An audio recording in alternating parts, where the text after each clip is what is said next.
अरे बच्चों, मैं अपने और आपके YouTube चैनल हिंदी स्वरूपा में आप लोगों का हार्दिक स्वागत करती हूँ। आज हम लोग इस वीडियो के माध्यम से कुछ नीतिपरक दोहे पढ़ेंगे। नीतिपरक दोहे अध्याय दोहा पंचक। इसका पहला दोहा है, करत करत अभ्यास के जड़मति होत सुजान, रसरी आवत जात ते सिल पर परत निशान। इस दोहे के माध्यम से कवि हमें निरंतर अभ्यास करने की शिक्षा देते हैं। वे हमें समझाते हुए कहते हैं कि बार बार अभ्यास करने से, किसी काम को बार बार निरंतर करते रहने से जड़मति होत सुजान अर्थात जड़मति, जड़ बुद्धि वाला यानी कि मूर्ख भी सुजान बन सकता है, पंडित बन सकता है, बुद्धिमान बन सकता है, वो समझदार हो सकता है। ठीक उसी प्रकार जिस प्रकार कोमल रस्सी के बार बार आने जाने से पत्थर पर भी निशान पड़ जाते हैं। कुएं का जगत देखकर आप लोग इसका अंदाज़ा लगा सकते हैं। ठीक है, यहाँ होता क्या है, रस्सी बाल्टी भरी हुई होती है और रस्सी से उसे खींचा जाता है। खाली बाल्टी रस्सी के द्वारा कुएं के अंदर जाती है और भरी हुई बाल्टी ऊपर आती है। इसमें होता क्या है, रस्सी के बार बार आने जाने से कुएं के किनारे का जो पत्थर होता है वो हल्का सा घिस जाता है। इससे हमें सीख मिलती है कि एक कोमल रस्सी के बार बार आने जाने से अगर पत्थर घिस सकता है तो मनुष्य भी यदि बार बार मेहनत करे, अभ्यास करे, तो वो क्या बुद्धिमान बन सकता है, वो समझदार बन सकता है और जीवन में कामयाबी हासिल कर सकता है। अब हम लोग आते हैं दूसरे नंबर के दोहे पर। दूसरे नंबर में क्या है, ऊंचे कुल में जन्मिया करनी ऊंच न होए, सुबरन कलश सुरा भरा साधु निंदे सोए। इन पंक्तियों के माध्यम से कवि हमें समझाते हुए कहते हैं कि कोई व्यक्ति यदि ऊंचे कुल में, कोई बड़े कुल में जन्म लेता है लेकिन उसके कर्म अच्छे नहीं होते हैं, अगर वो अच्छे काम नहीं करता है तो वो निंदा का पात्र बनता है। ऐसा नहीं है कि कुछ भी करे, गलत काम करता फिरे, लेकिन सिर्फ ऊंचे खानदान में जन्म होने के कारण ही लोग उसकी तारीफ करेंगे, तो ऐसी बात नहीं है। आदमी जैसा कर्म करेगा उसी के अनुसार उसकी गुणगान होगी या फिर निंदा। ठीक उसी प्रकार जिस प्रकार उदाहरण देते हुए कवि कहते हैं, सुबरन कलश सुरा भरा, सोने के कलश में यदि मदिरा भरा हो, शराब भरा हो, तो साधु निंदे सोए। साधु यानी कि अच्छे लोग, धर्मात्मा पुरुष उस कलश की निंदा ही करते हैं। वो कलश भले ही सोने का हो लेकिन लोग उसे शराब की कलश ही कहेंगे, उसे कोई सोने की कलश कहकर तारीफ नहीं करेगा, क्योंकि उसमें अच्छी चीज़ नहीं है, उसमें शराब है। तो मनुष्य की भी ऐसी ही गति है। इसको हम लोग लिखेंगे कैसे करके, ऐसे लिखेंगे, कवि ऊंचे कुल में जन्म लेने की अपेक्षा ऊंचे कर्म करने को अधिक महत्व देते हैं।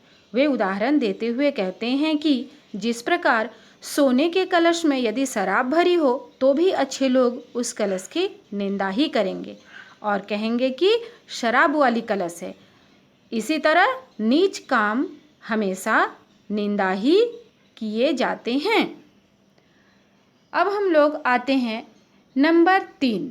नंबर 3 में श्लोक है, रहीमन देख बड़ेन को लघु न दीजिए डारी। कवि रहीम कहते हैं, बड़े चीज़ को पाकर लघु यानी कि छोटे को नज़रअंदाज मत कीजिए, उसको त्यागिए मत, क्योंकि जहाँ काम आवे सुई, जिस जगह पर जिस काम में सुई काम आ सके वहाँ तलवार की कोई आवश्यकता नहीं, यानी कि उस काम को तलवार नहीं कर सकता है, भले ही तलवार बड़ा ही क्यों ना हो। लेकिन तलवार की काम अपने जगह है और सुई की काम अपने जगह, दोनों का अपना अपना महत्व है। तो हमें किसी बड़े चीज़ को पाकर छोटे को महत्वहीन नहीं समझना चाहिए, उसे बेकार नहीं समझना चाहिए। इन पंक्तियों से हमें यही सीख मिलती है। इसके बाद है 4 नंबर नीतिपरक श्लोक में, काल करे सो आज कर, आज करे सो अब। पल में प्रलय होएगी, काल करेगो कब। इस दोहे में कवि क्या शिक्षा दे रहे हैं हमें? आलस को त्यागने की शिक्षा दे रहे हैं, क्योंकि आलस में ही अक्सर ऐसा होता है, कोई काम हम लोग अरे छोड़ो कल करेंगे, नहीं, अच्छा ठीक है शाम में कर लेंगे, नहीं। कवि कहते हैं आलस को त्यागो और काम को झटपट करो। जिस काम को कल करने के लिए सोच रहे हो उसको आज ही कर डालो, और जिस काम को आज करने के लिए सोच रहे हो उसको अभी कर डालो झटपट।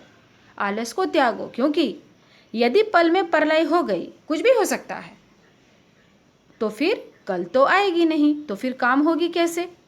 इसीलिए इन पंक्तियों के माध्यम से हमें आलस को त्यागने की शिक्षा मिलती है। अब हम लोग आते हैं 5 नंबर नीतिपरक श्लोक में। 5 नंबर में है, बिना विचारे जो करे सो पाछे पछताए, काम बिगाड़े आपनो जग में होत हंसाए। बिना विचारे जो करे, यानी कि बिना सोच विचार कर जो भी काम किया जाए सो पाछे पछताए, वो बाद में पछतावा का कारण बन सकता है। यानी कि मनुष्य को कोई भी काम सोच समझकर करना चाहिए, क्योंकि बिना सोचे समझे किए जाने वाले कार्य पछतावा का कारण बन सकता है। काम बिगाड़े आपनो, और इससे हमारा काम बनने की जगह बिगड़ सकता है। जग में होत हंसाए, संसार में हंसी के पात्र भी बन सकते हैं हम, यानी कि हम मजाक के पात्र भी बन सकते हैं, हमारा मजाक भी उड़ाया जा सकता है। इसीलिए हमें हर काम को सोच विचार कर करना चाहिए। ये हमारा दोहा पंचक अध्याय समाप्त हुआ। अब बच्चों हम लोग इसके अभ्यास की ओर नज़र डालते हैं। ठीक है, अभ्यास दोहों से इसमें हमें प्रश्नों का उत्तर लिखना है। पहला प्रश्न है, अभ्यास करने का क्या महत्व है? अभ्यास करने का क्या महत्व है? इसका उत्तर होगा, अभ्यास करने से मूर्ख और नासमझ भी बुद्धिमान और चालाक बन सकता है, जीवन में कामयाब हो सकता है। यही अभ्यास का विशेष महत्व है। नंबर 2, सभी चीज़ों का अपना अपना महत्व होता है, चाहे वह चीज़ छोटी हो या बड़ी। यह बात किस दोहे में कही गई है? ये बात हमारी है दोहा संख्या 3 में। ठीक है, दोहा संख्या 3 हमारी कौन सी दोहा है, एक बार देख लेते हैं। रही मन देख बड़ेन को, लघु न दीजिए डारी, जहाँ काम आवे सुई कहा करे तलवारी। यही पंक्ति है इसका उत्तर। सभी चीज़ों का अपना अपना महत्व होता है। नंबर 3, हमारे अच्छे काम ही हमें ऊंचा बनाते हैं। इस बात को किसके उदाहरण से समझाया गया है? किसके उदाहरण से? सोने के कलश और शराब के उदाहरण से। कैसे लिखेंगे? हमारे अच्छे काम ही हमें ऊंचा बनाते हैं, इस बात को सोने के कलश और शराब के उदाहरण से समझाया गया है। नंबर 4, क्या हमें अपने आज के काम को कल पर छोड़ना चाहिए? ऐसा करने से क्या हानि होती है? 4 नंबर का उत्तर क्या होगा? हमें अपने आज के काम को कल पर कभी नहीं छोड़ना चाहिए। ऐसा करने से जाने कब प्रलय आ जाए, शायद काम हो ना पाए। इसीलिए हमें आज के काम को कल पर नहीं छोड़ना चाहिए। नंबर 5, बिना सोच विचार के किए गए काम से हमारी स्थिति कैसी हो जाती है? हमारी स्थिति कैसी हो सकती है? हमारा काम बिगड़ सकता है, हम हंसी के पात्र बन सकते हैं। तो कैसे लिखेंगे? बिना सोच विचार के किए गए काम से हमारा काम बिगड़ सकता है, हम हंसी के यानी कि हम मजाक के पात्र भी बन सकते हैं। अब हम लोग आते हैं, इसके बाद क्या है, नीचे लिखे दोहों का सरलार्थ लिखिए, यानी कि हमें इसका सरलार्थ लिखना है। सरलार्थ जो हमने अभी पढ़ा। नंबर 1 पे दिया है, रहीमन देख बड़ेन को लघु न दीजिए डारी, जहाँ काम आवे सुई कहा करे तलवारी। इसको सरलार्थ में कौन सा 3 नंबर में जो हमने पढ़ा था, क्या लिखना है? कवि रहीम कहते हैं कि हमें किसी बड़ी चीज़ को पाकर छोटे को बेकार या महत्वपूर्ण नहीं समझना चाहिए, क्योंकि जो काम एक सुई कर सकती है वो तलवार नहीं कर सकता है।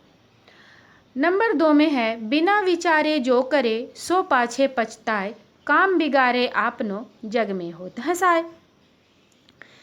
इसमें लिखना है, कवि कहते हैं कि हमें प्रत्येक काम को बहुत सोच विचार कर करना चाहिए, क्योंकि बाद में पछताना पड़ सकता है। इससे हमारा काम बिगड़ सकता है और हम हंसी के पात्र बन सकते हैं।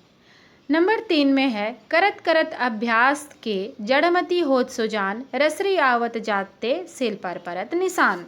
इसमें नंबर 1 में जो हमने नीति श्लोक पढ़ा था उसका अर्थ यहाँ लिखना है। कैसे लिखना है? इस दोहे के माध्यम से कवि निरंतर अभ्यास करने की शिक्षा देते हैं। अभ्यास के बलबूते पर एक जड़ अर्थात कि मूर्ख व्यक्ति भी चतुर और समझदार बनकर कामयाबी हासिल कर सकता है। ठीक उसी प्रकार जिस प्रकार कोमल रस्सी के बार बार आने जाने से पत्थर पर निशान पड़ जाते हैं। इसके बाद है, सही उत्तर पर हमें टिक लगाना है। नंबर 1 में है, सिल पर निशान किससे बन जाते हैं? किससे बन जाते हैं? रस्सी के आने जाने से। ख नंबर में है, हथौड़े और ग में पानी खींचने से। ये दोनों नहीं होगा, इसका उत्तर होगा नंबर क, रस्सी के आने जाने से। 2 नंबर में है, साधु किसकी निंदा करते हैं? किसकी निंदा करते हैं? क में सोने के कलश की, ख में शराब की, ग में धन की। किसकी निंदा करते हैं? शराब की निंदा करते हैं। कल क्या हो सकती है? कल प्रलय हो सकती है। कल प्रलय हो सकती है, यानी कि क नंबर। वर्षा ख नंबर में है, ग में कुछ नहीं, तो हमारा उत्तर होगा नंबर क, प्रलय। नंबर 4 में है, काम बिगड़ने पर किस स्थिति का सामना करना पड़ता है? काम बिगड़ने पर हंसी का सामना करना पड़ता है। 4 नंबर में क आंसर होगा हंसी का। ख में है रोने का, ये भी आंसर उत्तर गलत है। ग में खोने का, ये भी गलत है।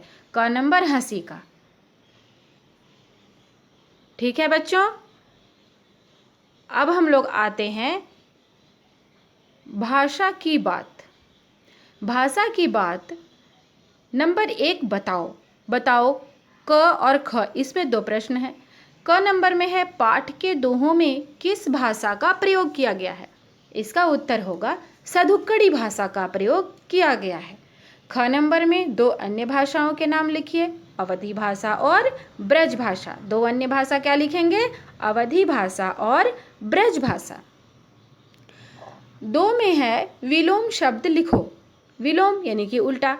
ऊंचा क्या लिखेंगे? क में ऊंचा का नीचा। ख नंबर निंदा, निंदा की क्या लिखेंगे? प्रशंसा। ग में है कल, कल का विपरीत होगा आज। घ नंबर में पीछे, पीछे का विलोम शब्द आगे। अब हम लोग आते हैं नंबर 3, नीचे लिखे शब्दों के सामान्य हिंदी रूप लिखिए। ये सधुक्कड़ी भाषा का शब्द है। अब हम लोग को इसके सामान्य हिंदी रूप लिखना है। तो क में काल्ह, काल्ह का सामान्य हिंदी रूप कल। ख नंबर में है सुबरन, सुबरन का सामान्य हिंदी रूप स्वर्ण, सोना। ग नंबर में है रसरी, इसका होगा सामान्य हिंदी रूप रस्सी। घ नंबर में है प्रलय, प्रलय का सामान्य हिंदी रूप प्रलय। और अंग नंबर में है पाछे, पाछे का सामान्य हिंदी रूप होगा पीछे। च नंबर में है बिगाड़े, बिगाड़े का सामान्य हिंदी रूप क्या होगा? बिगाड़े। आज के लिए और इस वीडियो के लिए बस इतना ही बच्चों। इसके बाद हम लोग इसके आगे का पाठ पढ़ेंगे। तब तक के लिए धन्यवाद।